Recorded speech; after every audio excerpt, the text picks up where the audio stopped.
আর গোসল করে তার শরীরের মধ্যে তো কোনো গুনাহ থাকতে পারে না। পয়গম্বর বললেন ফাযালিকা খামসু সালাওয়াত, ঠিক তেমনি ভাবে 5 ওয়াক্ত নামাজের দৃষ্টান্তটা এরকম। ইয়ামহুল্লাহু বিহিন্নাল খাতায়া, 5 বার গোসল করার কারণে শরীরের ভিতরে কোনো ময়লা থাকতে পারে না। ঠিক তেমনি ভাবে 5 ওয়াক্ত নামাজ আদায় করার দ্বারা বান্দার আমলনামায় কোনো গুনাহ থাকতে পারে না। নামাজ পড়ার দরকার আছে না? আছে না নাই? নামাজ পড়ে বলতো নামাজের কত গুরুত্ব জানেন? হযরত ইবনে মাসউদ রাদিয়াল্লাহু আনহু পয়গম্বরকে প্রশ্ন করলেন, ও পয়গম্বর, আইয়ুল আ'মালি আফদাল, ও পয়গম্বর উত্তম আমল কি আমাকে একটু বলেন। আল্লাহর পয়গম্বর বললেন, আইয়ুল আ'মালি আহাব্বু ইলাল্লাহ, আমল আল্লাহ পাকের দরবারে বড় পছন্দ হয়। আল্লাহর পয়গম্বর বললেন, as-salati waqtiha, নামাজ ওয়াক্ত মতো আদায় করা। এক নাম্বার হলো আল্লাহর দরবারে উত্তম আমল, পছন্দের আমল হলো ওয়াক্ত মতো নামাজ আদায় করা। এটা সবচেয়ে পছন্দের আল্লাহর দরবারের আমল। হযরত মাসউদ ইবনে মাসউদ বললেন, কুলতু সুম্মা আইয়ুহা পয়গম্বর, নামাজের পরে এরপরে আল্লাহর দরবারে কোন আমল পছন্দ হয়? ক্বালা সুম্মা বিররুল ওয়ালিদাইন, দ্বিতীয় নাম্বার হলো নামাজ আদায় করার পরে মা বাবার অনুগত হওয়া, মা বাবাকে কষ্ট না দেওয়া, মা বাবার সাথে সুন্দর আচরণ করা হলো আল্লাহর দরবারে পছন্দের আমল। সুবহানাল্লাহ। প্রথম আমল কি? আল্লাহর দরবারে পছন্দের সর্বপ্রথম আমল হলো নামাজ। দ্বিতীয় নাম্বার হলো মা বাবার অনুগত, মা বাবার সাথে সুন্দর আচরণ করা।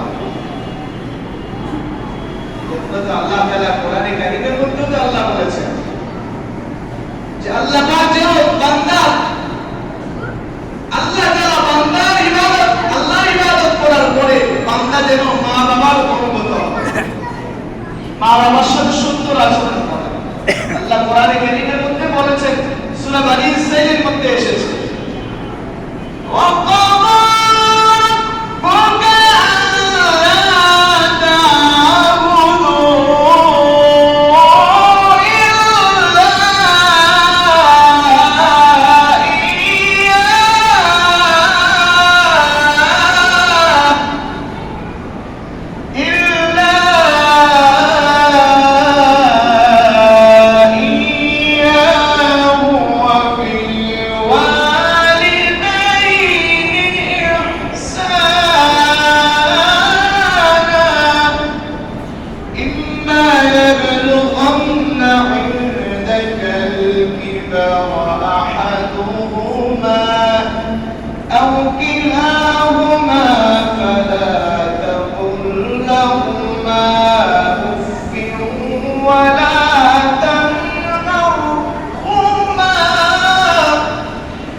তোমরা আল্লাহ ইবাদত করো, আল্লাহ পাকের হুকুম তোমরা আদায় করো। এটা এক নাম্বার হলো আল্লাহর গোলামি করার জন্য।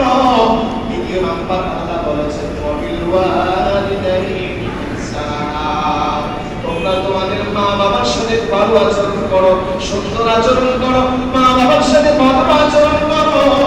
এমন আচরণ করবে না যে আচরণের কারণে মা বাবা তোমার প্রতি বিরক্ত হইয়া খুব শক্ত ব্যবহার করবে।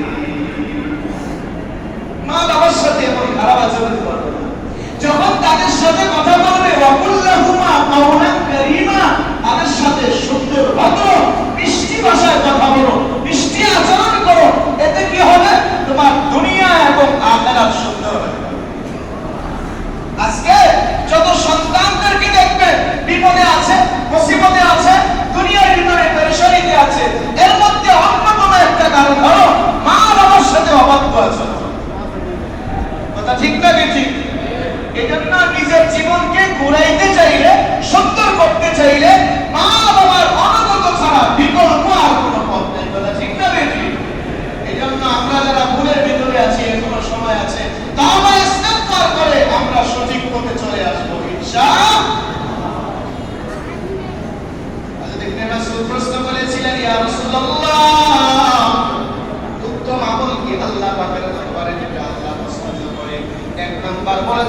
মতো নামাজ পড়া।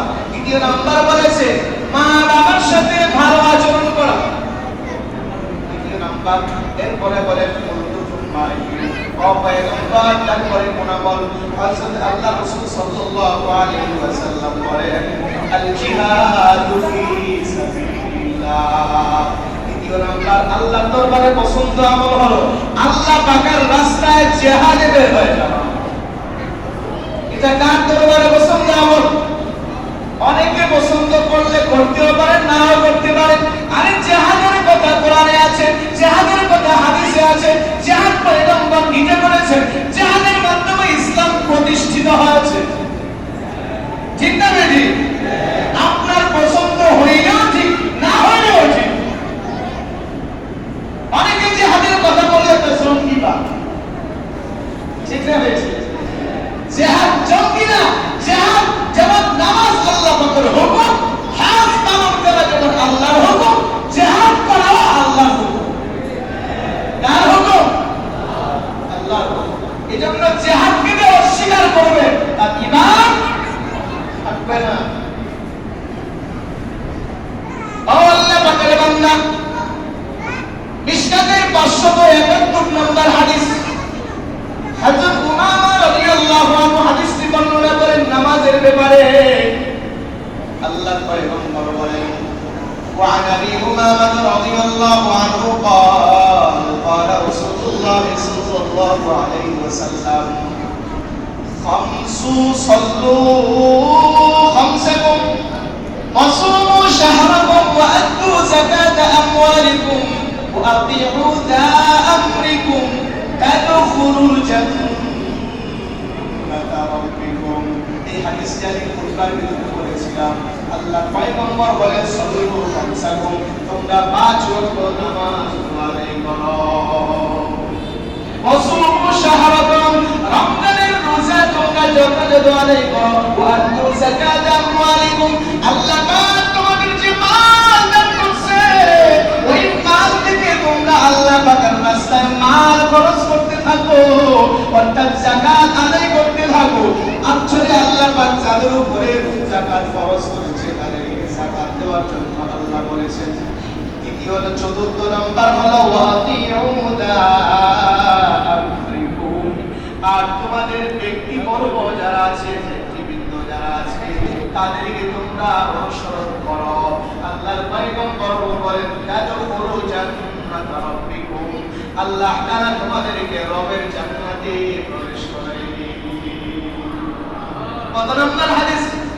মিশকাতের 571 নম্বর হাদিস। উমামা রাদিয়াল্লাহু আনহু বর্ণনা করেন, এক নম্বর বলেছেন 5 ওয়াক্ত নামাজ আদায় করো, দ্বিতীয় নম্বর বলেছেন রমজানের রোজা রাখো, তৃতীয় নম্বর বলেছেন যাকাত আদায় করো, চতুর্থ নম্বর বলেছেন নেতৃবৃন্দের অনুসরণ করো। তো নেতৃবৃন্দ হবে ঘুষখোর, সুদখোর, বেনামাজি, জালেম, অত্যাচারী।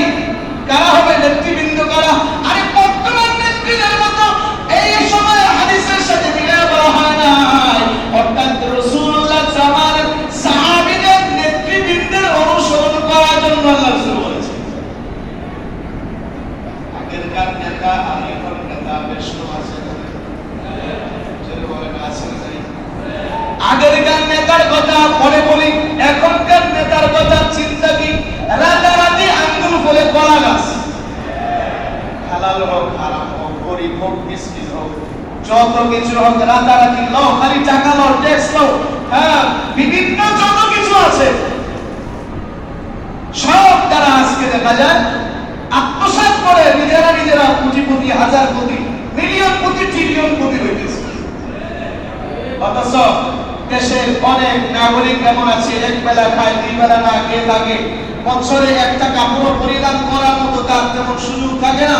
বাড়িঘর না থাকবে দূরের কথা, রাস্তার পাশে ঢাকায় তারা ঘুমায় যাচ্ছে। আজকে নেতাদের এই সমস্ত চিন্তা ফিকিরও তাদের নাই, তারা তাদের নিজের চিন্তায় আজকে ব্যস্ত। তারা ঠিক না বেটি? আল্লাহ রাসূল তাদেরকে বলে নাই, বরং তাদেরকেই বলেছেন যারা মানুষের দরদ নিয়ে চলতো, মানবতা নিয়ে চলতো, মানুষের ধারে ধারে যারা ঘুরে বেড়াইতো, মানুষের অবস্থা সম্পর্কে জানতো, তাদের কথা, তাদের এই সমস্ত নেতৃবৃন্দের কথা অনুসরণ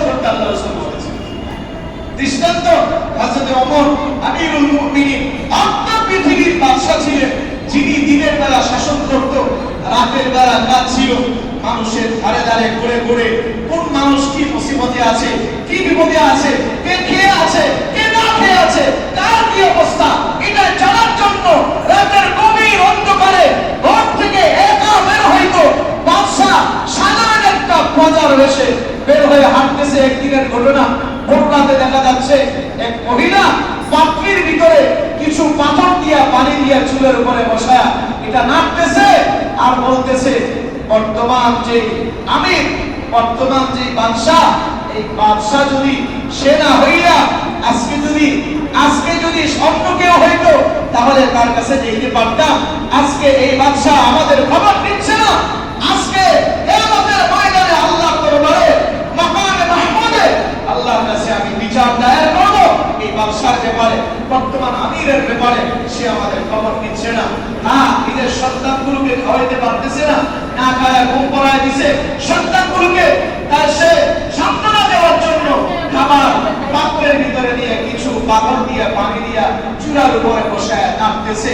আর এই কথাগুলো বলতেছিল আমিরুল মুমিনিন ওমর ফারুক রাদিয়াল্লাহু আনহু। মহিলা এই দুর্বল কণ্ঠের কথাগুলো শুনতেছিলেন। কাজীকে জিজ্ঞাসা করলেন, মা তোমার কি হয়েছে? বলে, বাবা আমার সন্তানগুলো আজকে কয়েকদিন যাবত না খেয়ে আছে, আমার ঘরের কোনো খাবার নাই, কিচ্ছু নাই। আজকে আমার সন্তানদেরকে না খাওয়া সান্ত্বনা দিয়ে তাদেরকে আমি ঘুম পড়ায় দিছি।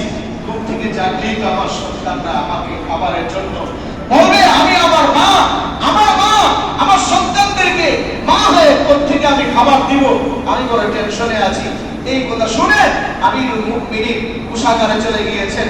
একবারে গিয়ে বাইতুল মাল থেকে নিজে এক বস্তা আটা, কিছু প্রয়োজনীয় বিভিন্ন বস্তু নিয়ে তার যেই কাজের লোক ছিল পিএসকে বলতেছে, দাও আমার কাঁধে উঠায়া দাও। তখন পিএস বলতেছে, স্যার এটা তো হইতে পারে না, আমি তো আছি, আমি থাকতে আপনি কেন বহন করবেন? তখন তিনি বলেছিলেন, হাসরের ময়দানে আমার বোঝা আমাকে বহন করতে হবে, তুমি আমার বোঝা বহন করবে না। দাও আমার কাঁধে উঠায় দাও, আমি আমার দায়িত্ব পালন করব। তখন পিএস আল্লাহ রাসূলের আমিরুল মুমিনিনের কাঁধে তখন কি করছেন? এই বস্তা উঠায় দিয়েছেন। 2 মুন্না বস্তা নিয়া প্রায় হাইটা ওই মহিলার কাছে নিয়ে উপস্থিত করে দিয়ে নিজের হাতে খামিয়া বানায়া, আটা বানায়া, রুটি বানায়া নিজের হাতে সন্তানদেরকে ঘুম থেকে উঠায়া এরপরে খানা খাওয়াইয়া দিয়া আয়েশা যখন ছুট্ট পড়বে ওই সময় মহিলা জিজ্ঞাসা করছিল, বাবা তোমার পরিচয়টা কি? তখন বলেছিল, আমার পরিচয় তোমার দিতে হবে না, তুমি যদি সময় পাও এক সময় আমার কাছে আমার দরবারে যাইবা, তোমার সাথে কিছু কথা হবে। তখন দেখা গেছে কিছু প্রয়োজনে আমিরুল মুমিনিনের ওই দরবারে গিয়ে উপস্থিত হয়ে থাকে। এটা তো সেই যুবক যেই যুবক কাঁধে করে বস্তা বহন করে তার বাড়িতে পৌঁছায় দিয়েছিল। এটা তো অন্য কেউ না, আমিরুল মুমিনিন হযরত ওমর ফারুক রাদিয়াল্লাহু আনহু।